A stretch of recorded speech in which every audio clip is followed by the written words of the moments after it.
Welcome to Jeremiah's Porch Talks. This is where we take a few minutes, talk about leadership and life, right here from my front porch in Sykesville, Maryland. Rain or shine, this is a time for us to reflect, reset, and get ready for whatever comes next in our respective life journeys. I'm Jeremiah. Thanks for joining me.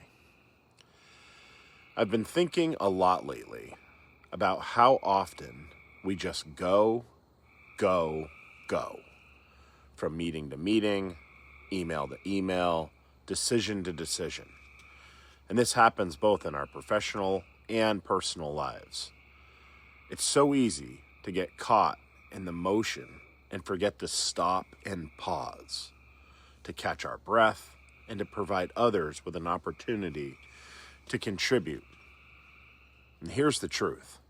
Some of our best thinking doesn't happen when we're constantly moving at full speed. It happens when we take time to pause.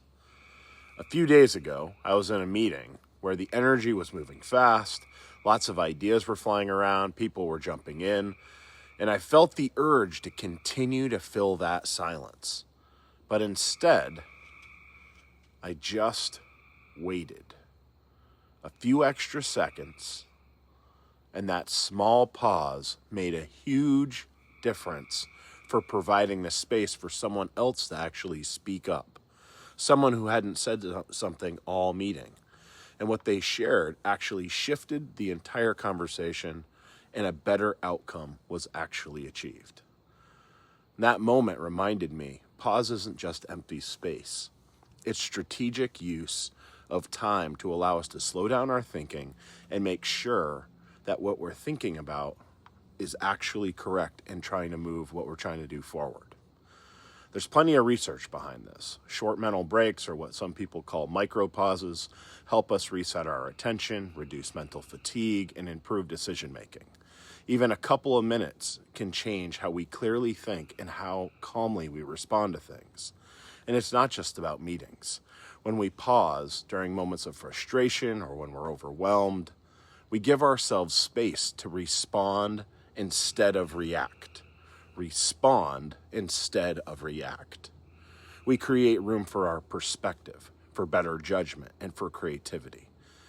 Pausing doesn't mean you're falling behind. It means you're giving your brain space to catch up, to process, and reset. So here's the challenge. I'd like us to try to take a deliberate time to pause 3 times a day.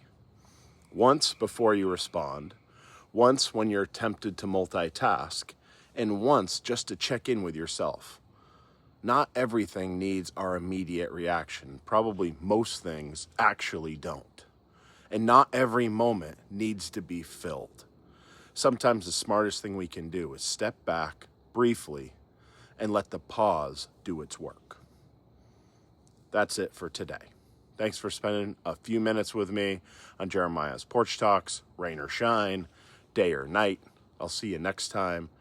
And always remember to keep the most important things the most important things.